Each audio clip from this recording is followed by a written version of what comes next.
Good afternoon and good evening. Thank you for joining us for another episode of Adoption Dialog, the program about all things adoption, the joys, the challenges, and the many, many complexities.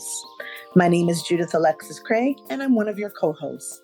I'm a transracial, transnational, foundling adoptee from Haiti, adopted into a predominantly white family. I'm now a mother myself to both biological and non-biological children. I'm a therapist, and I support families who are on their adoption journeys. And I'm joined, of course, by my lovely co-host, Auntie Sally Bafour. And I'm Sally Bafour, as you just heard, and I'm an adoption consultant. I have adopted two children who are from the Caribbean. I'm from Ghana originally, and they're now 35 years old. I'm an adoption consultant at the moment and switched professions from an interior architect to an adoption consultant. And Judith and I came together because we are at the extreme ends of adoption spectrum. She as a foundling and me as an adopted parent. Transracially adopted. I am same race adopted. And that's why we decided to come together to share our experiences, share it with others, and learn from other people and hear what other people are going through. So we're here today to share this experience with you. And today we have Toyin. Toyin, we had an episode some time ago with Kwame Opoku, who was talking about farming. Farming is a term that is used for children in the 60s who were brought into England, mainly from Africa, the African subcontinent, particularly West Africa in particular, who were privately fostered into homes here, typically in the Kent area, while their parents remained back in Nigeria. And Tonyen is one of those children. So we're very fortunate to have Toyin here with us to share her unique experiences with us about farming, in fact. So Toyin, welcome. It's so lovely to have you on Adoption Dialogue today. And as I said, I'm speaking from London and Judith is in Canada at the moment. Welcome, all of you. Welcome, Toyin. Thank you. And I'm here in Ghana. Interesting. Wonderful. Truly. Well, we'd love to know how you ended up in Ghana, but before we get there, if you can just take us back a little bit to the beginning, Toyin. And as Auntie Sally just explained, sort of the concept of what farming was, the term that was used for children who were independently fostered. Can you share with us a little bit about your early memories of what that meant for you? What age were you, for example, when you left Nigeria and came to the UK? And sort of what that journey looked like a little bit. Okay, so my journey was a little bit different. I was born and bred in the UK and till I was 7. Then at 7, living with both my parents and my siblings.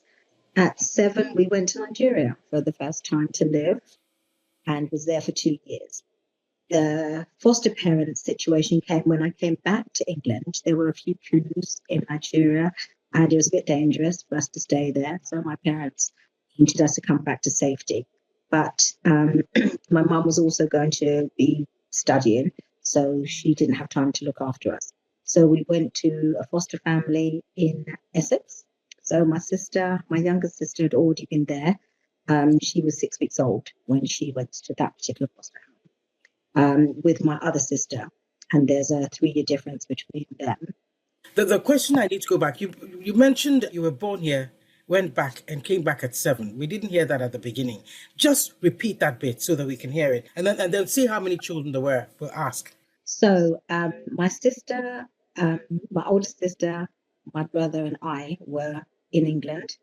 My other 2 siblings were with foster parents as we left to go to Nigeria.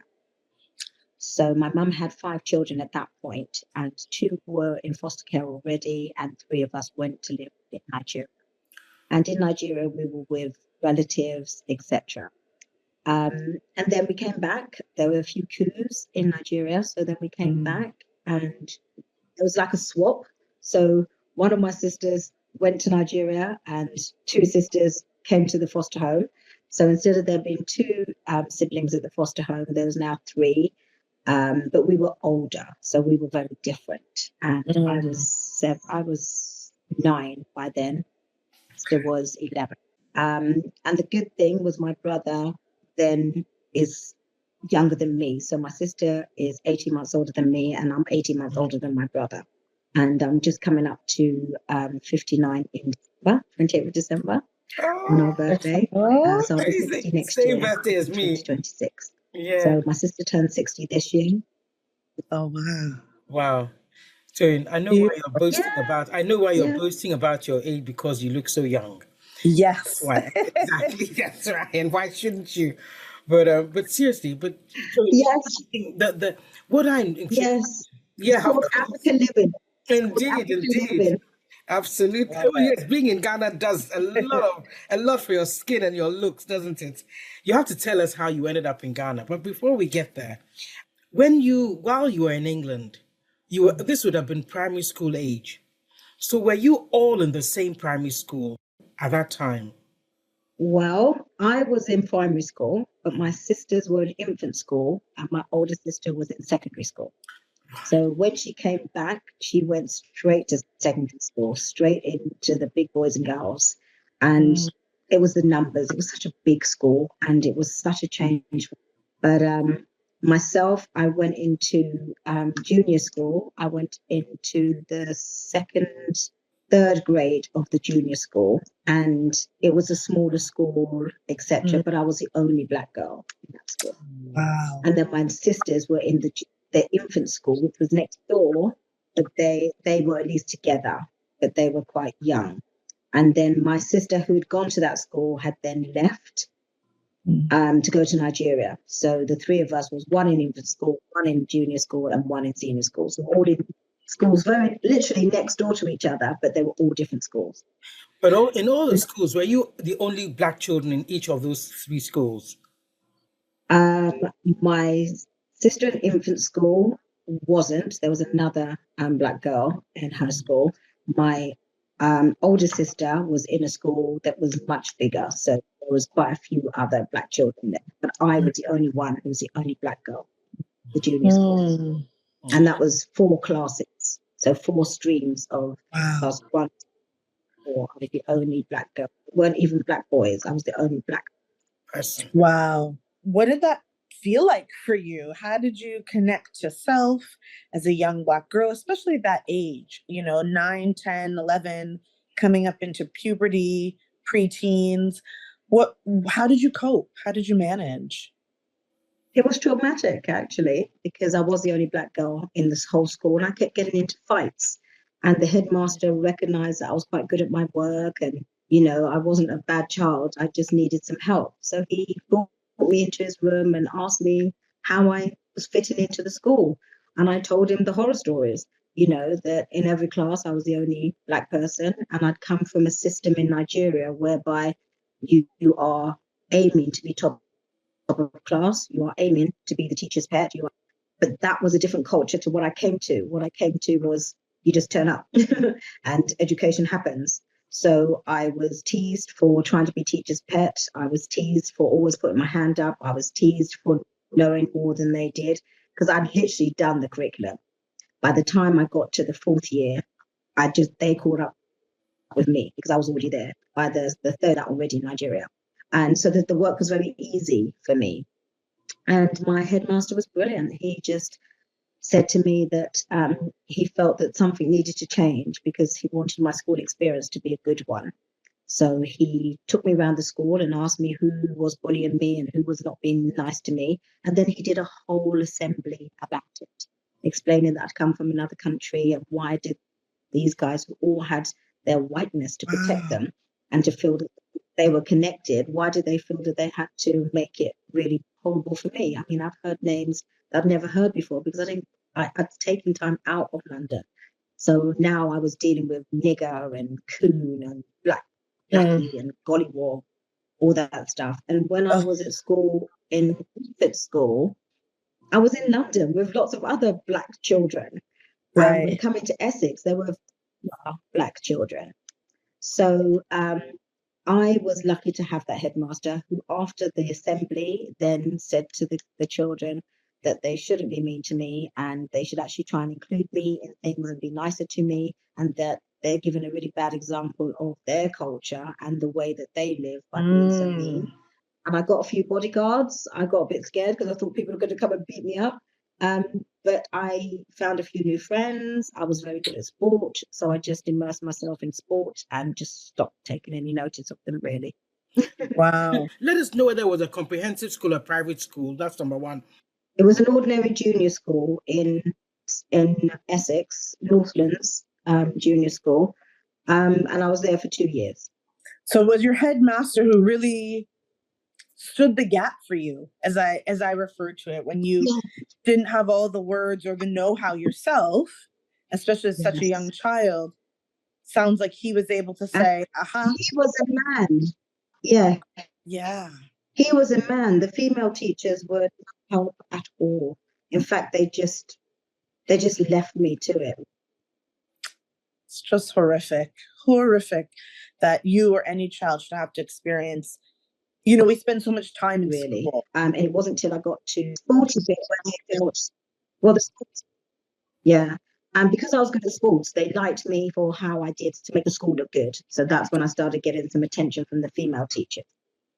Right. It's really sad to think that as you were, it wasn't acceptable enough. You had to excel at something that made them look good before they would even give you a look in, you know.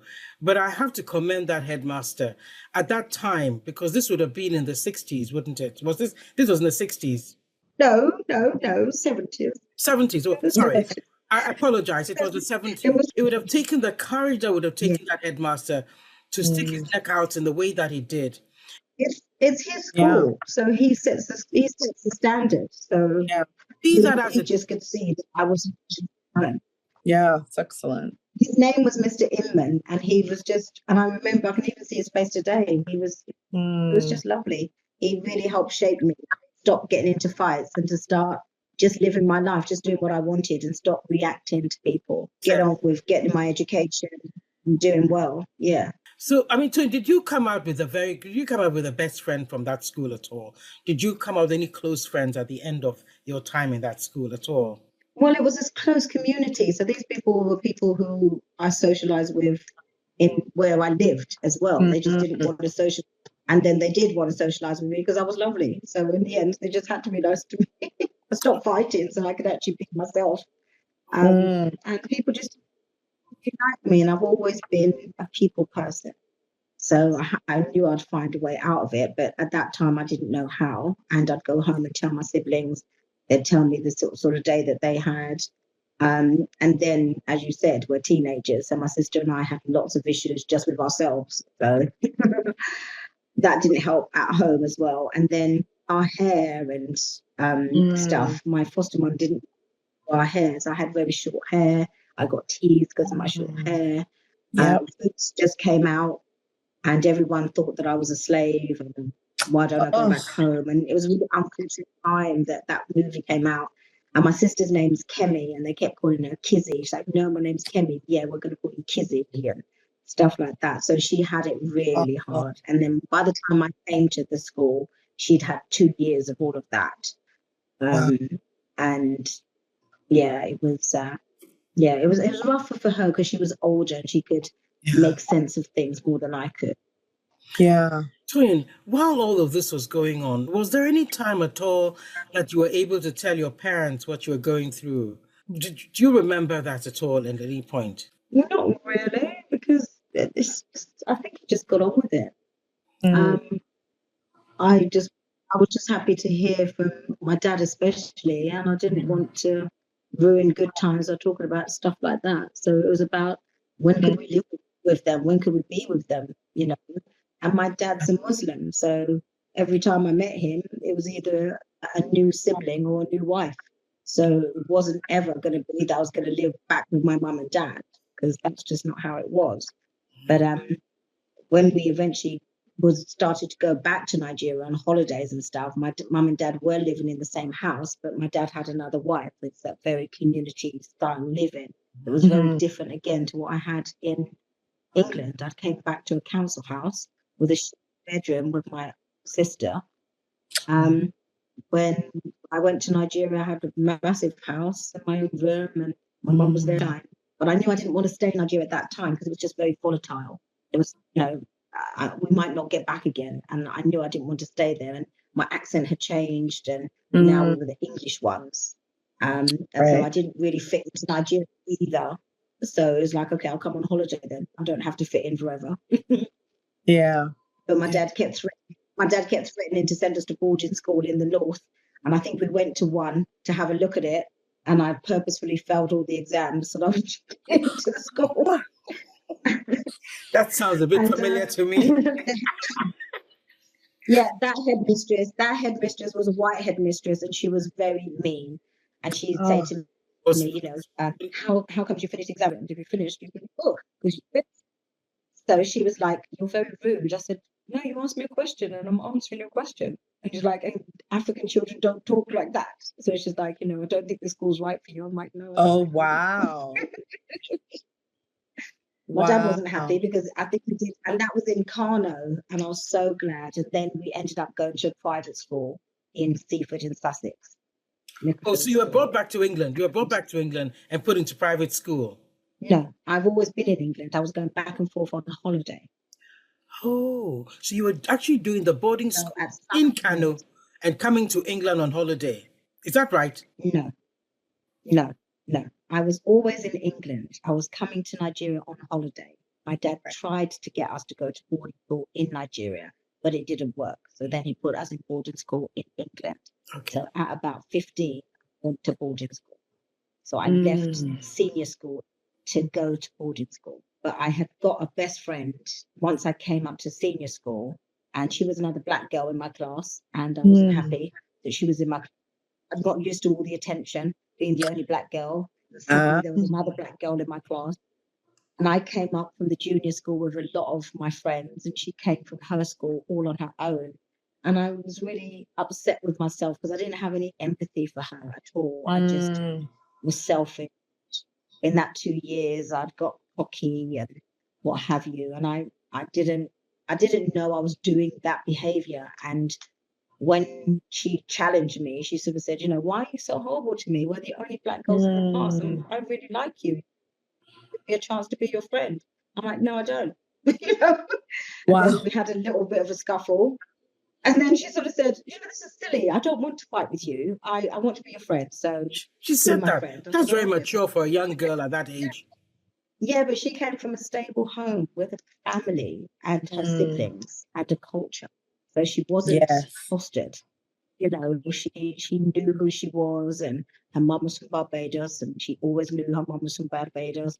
Her siblings knew they were from Barbados, and they came and had lived in the area they'd lived in forever. And her sisters went to my school, so she came to our school.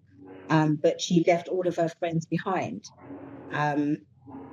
And it just goes to show the difference. And she brought so much into my life about hair and clothes and cream and stuff, because they're things that, if your mum and dad don't teach you, who's supposed to teach you? My foster mum was white, and she didn't have problems with dry skin. She didn't have problems with my hair. And brushing my hair on a Sunday was torture, so I just had it short. It was just easier. So the foster mother, I suppose she didn't know where to go to learn about how to look after black skin. And it's also possible that it didn't even occur to her to even learn how to do it. Am I right? No. She's a foster mother. She'd been fostering most of her life. She'd always had black foster children. She should have known a bit more. She should have given herself that chance. It wasn't just about getting paid. It wasn't just about saying, "I've got these foster children."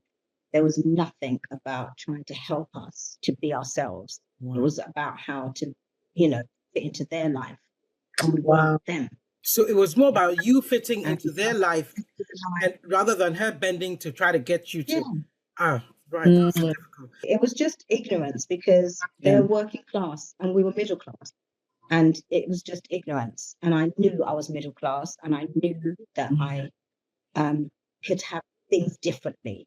And I wasn't happy being with a foster child. My friends would tease me, what did you do? Why are you with foster parents? Why don't your parents want you? And as I got older, there's those types of questions I couldn't answer, because I never met anyone else who was fostered. Everyone in a black household had a black family. Everyone in a white household had a white family. Yeah. It was just us, and everywhere we went. And then I'd come back from holiday and I'd say, "I've got no sibling. and I've got a new this, I've got a new that, and they wouldn't believe me. I'm like, well, that's my life, And by the time I finished, I had 13 siblings and Wow. 5 stepmoms, and I never Wow. met anyone like that either. Yeah. Oh, that's So a unique experience both within your biological family. Very, just very, very different. And I loved being different, but I also hankered to be just like everyone else at some point. I just yeah. wanted to fit in somewhere. So I was very good at sport. My best friend was very good at sport. We fit in with each other, going to her house, learning how to cook their food. Oh, They you were did. cooking, you know, Oh, food and having Caribbean food. I missed having Nigerian food, and there weren't Nigerians around me to cook Nigerian food. Yeah. And, we'd have something called savory rice, but it was that packet rice that was just disgusting. And we'd have things like egg chips and bubble and screech and, Oof. was on toast and pickle and fish and chips, all those foods. And I'd go to my friend's house and I'd tell my siblings, oh, we had curried goat, oh, we had rice and peas. And it's like, I tried to cook it. And my foster mom was like, what is all that muck? And and when we first came, we'd speak our language together. My sister and I, she said, stop talking that language because we don't understand it. So Oh, if my sister didn't speak it with me, I couldn't speak it with anyone else. My brother went to a Nigerian household, so he continued with his Nigerian language, and I lost mine. oh dear.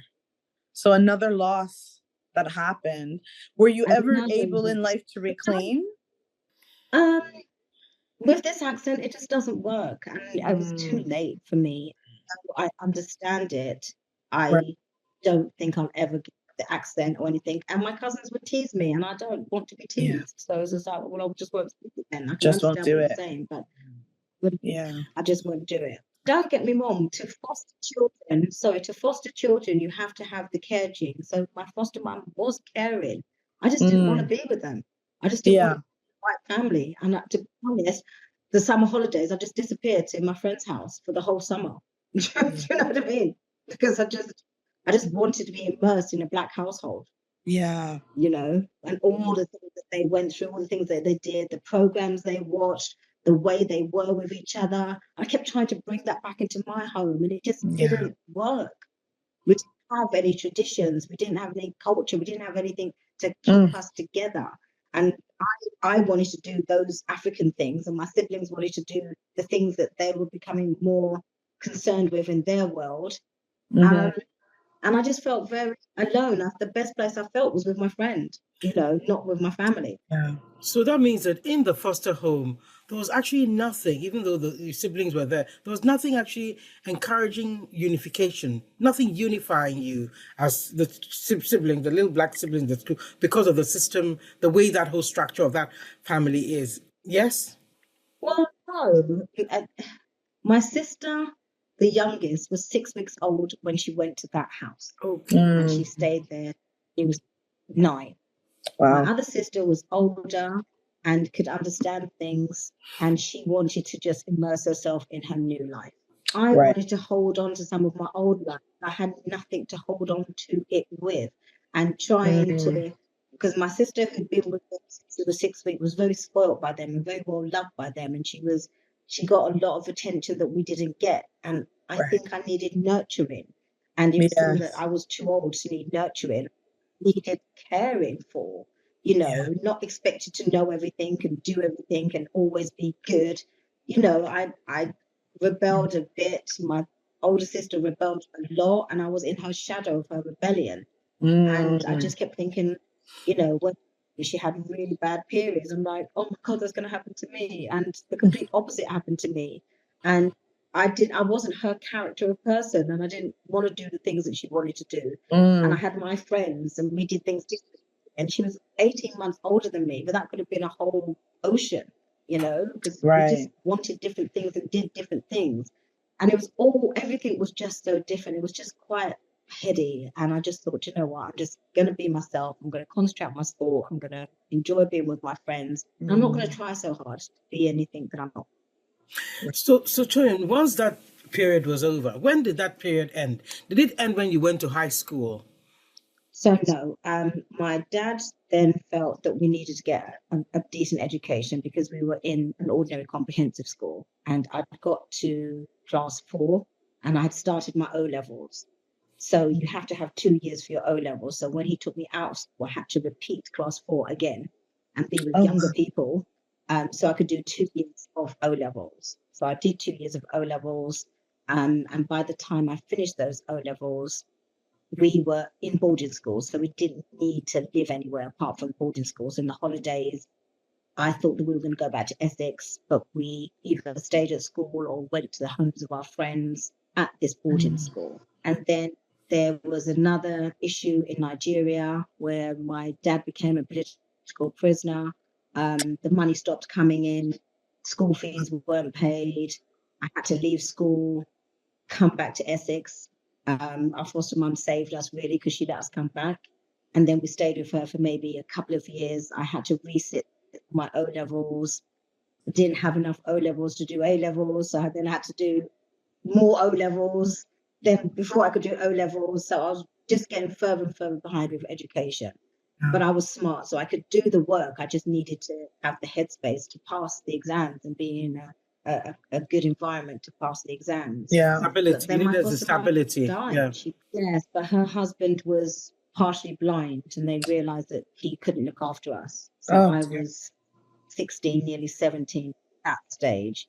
So then my sister was 18. So the council gave her property and gave her guardianship of my 2 younger sisters who were under 16, but I was over 16.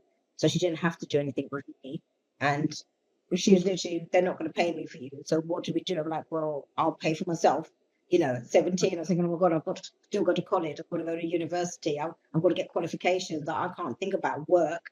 But my foster parents were working class and they didn't aspire to go to college or university or anything like that. It's like, get a job. And I had a Saturday job and I didn't like the Saturday job. I was like, I don't want to be doing this. I need to get a better education so I can get a decent job and get good money and get myself out of this place. Yeah. That was my aspiration. And I had a good friend who she went on to a youth training scheme that helped her go to college and work while she was doing that. I didn't know that sort of scheme existed because by the time I came back, I was doing something different and I didn't know the system to understand. Right. And I would have had to have applied. And by the time I came, it was all too late.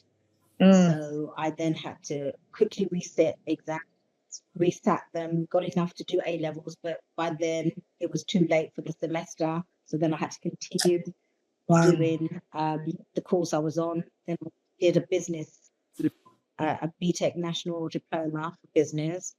Met some wonderful people, got back in touch with some of the people who I'd known before I went to boarding school, because then I had that period of time away from them. Yeah. And my best friend was still my best friend because we kept in touch while I was away. Oh, that's lovely. And again, I'd met different people. Now I went international people. I had friends in Japan. But where would you have met them? Where did you meet them, Tonyen? Ethiopia. Where did you meet At them? boarding school. I don't know. Do you feel like having friends of more diverse backgrounds helped you as you sort of navigated through boarding school? Absolutely. Absolutely. Actually, coming from a comprehensive school gave me a better advantage of them because they were so shielded. They were wealthy, but they were very shielded. And some of the things that I'd get up to, some of my stories, they liked them. And because I hadn't been nurtured, the nurturing instinct in me was really heavy. And I looked after my sisters at school because my sister was a bit older and she didn't like boarding school. So she went off to secretarial college. And I was the big sister to my younger sisters at school. And then it was just lovely to be made head girl of my house and looking after the young girls who were home and stuff. So I think the counselor coach came out of me in those days because I just would listen to their stories and just make them feel better and support them and encourage them to just wait for half term so they could see their parents again and think of the good things that they did at home and see if they could do them here at school. Could we do things with them? I come up with all these little things for them. And the teachers like that in me, and they asked me if I'd just look after these kids. We'd go and just make sure that they're okay. Because I was in a halfway house, halfway between being an older person and a young person. So in the junior school and the senior school. And so we had some junior school kids in our house, but we were senior school students. Okay. So they were all on the ground, we were on the big floor. We got all their rights, and they aspired to grow up so they could come onto the different floors in the house and stuff. And it was I absolutely loved all the 2 years about it. Even when I was leaving, some of the teachers let me stay with them so I could complete my exams. The headmistress there was a big of my other headmistress, and she was really mean. And once money wasn't coming in, there's a school picture you take every 2 years for your class year. And I knew the picture was being taken because my friends told me, and she gave me the wrong date. So I came to school in the uniform, and they said that it was the day before. And I think then I broke down. Oh, wow. Because that was done willfully, wasn't it? Then I did. Awful. It was about adults not understanding that we would come from a traumatic background, and I felt at her place.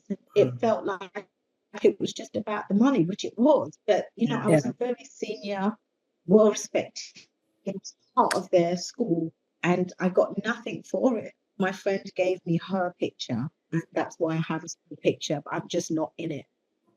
Oh, wow. Oh, that's very painful. And that trauma, it sounds like, was never understood, that you had come from a place and a background that was filled with so much trauma. It's just completely overlooked, it sounds like. They had a lot of Nigerian students who were very wealthy. They got a lot of money. And that's the education was, if you were good, you made the school look good. And I made the school look good on so many occasions, and it didn't mean anything. The teachers were great. It was this particular headmistress, Mrs. Payton. And just like I'll never forget Mr. Inman, I'll never forget her. Yeah. And I was just so upset with her, and she could just see it. It's just like, why would you? I was still a child. Yeah. Why would you do that? Let me take the picture. Let me pay for the picture. We paid for 2 years nearly. The problem started literally in the last year that I was there. Where's your compassion? Where's That's mean. That's there were 6 of us at the school. They were getting quite a lot of money. Wow.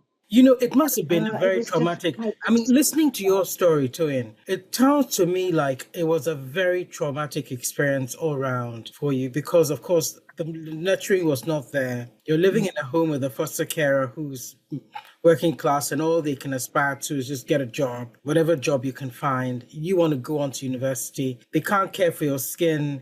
They don't care for the kind of food that you cook because they thought it was muck. That would have been a very difficult environment to continue living in, because then where is the validation of who you are? I didn't even know who I was to get validation. You don't even know that you're looking for validation.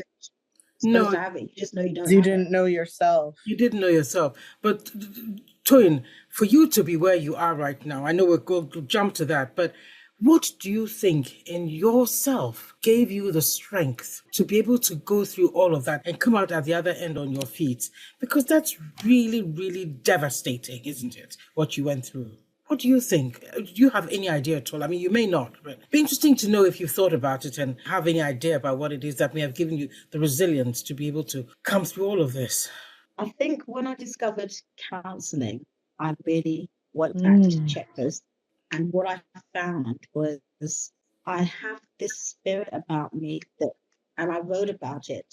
I wrote about the different sides of me as a daughter, as a sister, auntie, as a cousin, as a granddaughter, as a girlfriend, as all these different characters. And I said, no matter if my parents hadn't even met, I would have been born. There was just something that I was, if I'm supposed to be here, it's supposed to count that I'm here and that I do matter and I'm special and I am supposed to be whatever I want to be. So I just went on to just be whatever I wanted to be. Wow. Not going by anyone else's, just my own. I just wanted to be authentically me, and I didn't know what that was, and I worked at it. And because I did counselling, I had to have counselling, and a lot of skeletons came out, and I got rid of them. And so I was able at 27 to just, and I know it was 27 because that's when I had a real breakthrough with myself and a particular person doing some role playing about my parents. And it was just lifting my shoulders.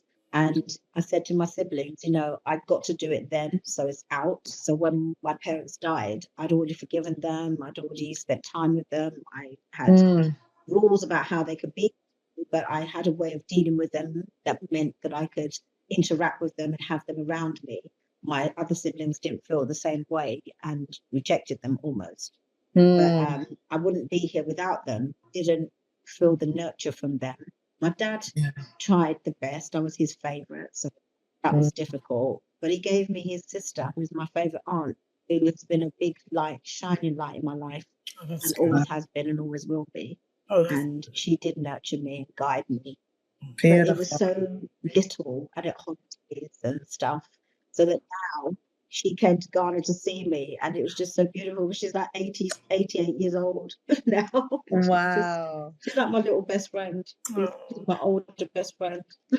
So Toyin, now tell us, so what was the journey of your life that led you to go into Ghana and how you got there?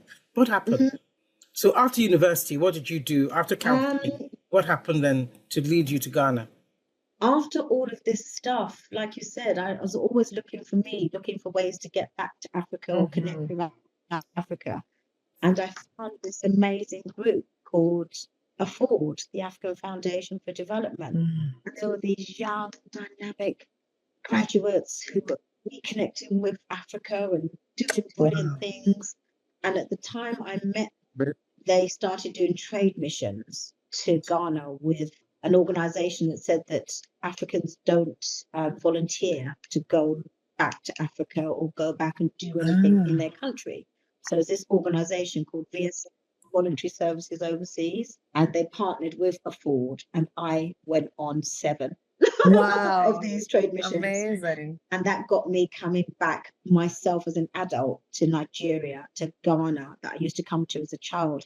And I remembered Peshwesh and CDs, the Shangri-La Hotel. And I just remember we'd come and just be in Ghana, which was just like going to France from England. And I just said, okay, I'll do Ghana. And I did Sierra Leone, and I'd heard so much about Sierra Leone, Bay College, and how amazing it was back in the day. And it really got me working in this business way, because I was working in a business counseling space. I was working with young entrepreneurs, helping them to build their businesses. And a lot of them, and helping them to put the African into their business plan, to get them funding, to get them believing themselves and working on themselves to be entrepreneurs or not, but just to find out and go through the motions. And through them, I met with Afford, and then I used some of the training programs I did with my, disseminating information and making it easy for people to digest. We brought a lot of those coursework and developed what Afford had, put them together, brought people who were working in those professions to work with entrepreneurs in Ghana, Sierra Leone, and Nigeria. And because I did 7 of them, I eventually got a job with Afford as a consultant, and they always wanted me to work with them in Africa, and I always wanted to live and work in Africa just once, just to see what it was like. So then they gave me a job as a director for a business incubation center, a business center in Sierra Leone, and I did that for 2 years. Wow. Going backwards and forwards. I left, Ebola had come to Sierra Leone, so it was quite a good time to leave. But the country needed so much help, so much love. It was a post-conflict country, so it was difficult for me. It wasn't Nigeria, that I didn't even know that well. And it was difficult for me, and I really struggled there as well. But I tried to make it work because I wanted to make it. Right. And when I came back, I didn't fit into England again either. My African heart was still beating. And I said, okay, let me just try. I've got a friend here who I'd known from boarding school. I was godmother to her children. So I was coming back and forth to Ghana on holidays anyway. So I've been coming for maybe 30, 40 years. Wow. Christmas, Easter, summer holidays. I said, okay, let me stay in Ghana till I get bored. So I sold everything, rented a house, had a garage sale. My family went mad. Oh, you won't be gone long. Why are you going? Don't leave us. And you'll be back soon. And last week I celebrated 11 years. Wow. There you go. 11 years. Amazing. So you're very much at home in Ghana Amazing. now. Very much at home. Yeah. Oh, it's wonderful. When did you feel like you really came into yourself as a Black woman? I know you talked about the therapy you received at age 27 and how much that helped you heal from your trauma and forgive your family. But do you feel like you were able to stand on your own then as a Black woman as confidently as perhaps you are now? I was always confident, and people either liked it or they didn't like it. So I Mm-hmm. had a lot of confrontations with a lot of women bosses who expected me to be as confident as I was, and with the way England is with Black. So I had a lot of problem with women. I had a lot of problem with people who could appreciate that I spoke like this, but didn't marry up with the fact that I was Black. And I constantly battle as well, because I did drama at school, did elocution sessions with the debating team. I really worked on my accent because I lived in Essex and that accent didn't suit me, and I didn't, so I was keep it. So I really worked on myself to be the person I wanted to be and to go out in the world being that confident person who spoke well and could see was well brought up and stuff. And that was very, even though I'd gone through all my trauma, I didn't want it to be on show. If you knew me, Right. you would know. If you didn't know, and I wasn't going to tell you unless I felt like it. And So that helped. That helped, didn't it? That helped you. England. I'm saying that what you described, Yes, talked yes, about yes. how you formed yourself, the person you wanted to be, decided what you wanted, and then you created that person with given everything, all the tools you had around you, and that helped you in the end, did it? Yes, it did. But what was, because it still showed, there was one of my friends said to me when she found out that I'd been foster, she said, I knew there was something about you. You're not very Black. I'm sorry, I'm more Black than you, and I've actually lived in Africa, so and this is other Black people, it's just like, oh, whatever, but it stayed with me, and I just thought, I don't have to be your version. I'm my version of whatever Black is to me. That's who I am, and I'm a true African, and I know I'm African where I am. I know where I'm from, and I know my history, and I'm very, very comfortable with that. But it was a shock that it leaked out that I was just different from them because I hadn't grown up in London with a lot of Black influences. I'd grown up in Essex with those influences, and I may have struggled with them. They were very Caucasian ways that I thought to try and keep what I remembered about being with my family. Keep it clean, doing my hair, doing stuff. And then I ended up doing the hair of my siblings because my friends were doing hair and having the hair, braided and stuff. And I did my sister's hair on Sundays. And again, that let me speak to them. They spoke to me. We had time together. And I think that nurturing to do their hair also helped me with my career choice. That's wonderful. That's so powerful. I was going to ask, I know we're swiftly running out of time, but I'm wondering, what is your relationship like today with your siblings? I've worked really hard on a few because my mum has 6. And then same mum, same dad. But then my dad had 14 children, of which the other 8 are my half siblings, but I don't see them as half siblings. And I make an effort in their lives, in their children's lives, my nieces and nephews, and to be on good relations. It's difficult because we're a family and we didn't all grow up together. So there's peaks and troughs in those. But one particular one with my older sister, we had a terrible, terrible time growing up together. And it scarred us for a very long time. And COVID healed us. COVID brought us back together. And she's going to celebrate 60th birthday. And it's just going to be a milestone, because sometimes you don't know how you got there because there was so much trauma. And I was lucky enough to find a career where I had to deal with it to be able to do my career. And some people just weren't that lucky and have had episodes, with mental wellness, I'll call it. Sure. And working to be mentally well. Yeah. So Yeah. it's an everyday process, and we're all different people. But I'm always make a point to stay at their houses, be with them, see them. Where my sister, there's in America, there's 9 in the UK and 3 Wow. in Nigeria.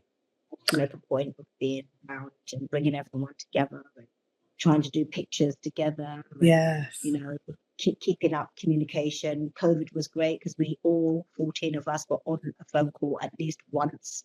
Then some people dropped off because they didn't like it or one reason or another. But we try, you know, and we just do the best we can. It's a start to healing, isn't it? It's all part of the healing journey and coming together. And I think the older people get, the more people begin to realize how important family is. And so this obviously it's a journey, isn't it? I mean, really, Toyin. And I think that I hope that eventually all those who dropped off will begin to value the family and come back again together. But I must say that it's one thing hearing about farming and another hearing about the experiences of people who went through it. And you don't actually realize how traumatizing that experience is for the children because we haven't heard it. And this is the first time that we've heard it, Toyin. I want to thank you so much for sharing your experience with us because it's actually very new to us. I haven't heard this before.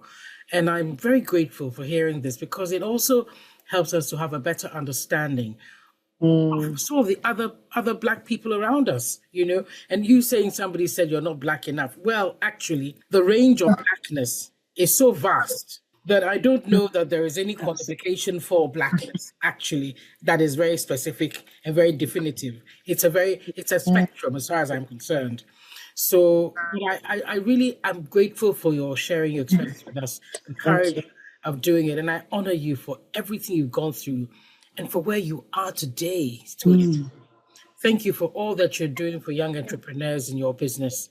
Yes. And I pray also that, you know, we get more people whose lives are transformed through your experiences. Thank you.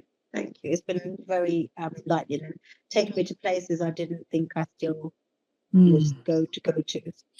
Well, Yes. Yes, absolutely. It can often surprise us. Thank you again, Toyin. We appreciate you so much for being with us today and sharing your story with us. Folks, that was a lot of information, new information for many of us. And we are just so appreciative. And that's what Adoption Dialogue is all about, is sharing our experiences, our living experiences with one another so that we can learn and that we can do better and make different choices going forward so that the children in our lives do not have to live through such extreme levels of trauma, because they truly do not deserve it. And we hope that as you listen, as you absorb this information today, you will share the stories with others and let us all learn and take away something from Toyin's experience. We appreciate you. Thank you. Of course, as always, with any questions or comments, please feel free to email us at adoptiondialog, that's DIALOG, @gmail.com. We look forward to hearing from you. Thank you and good night. Good night. Thank you. thank you. Wonderful.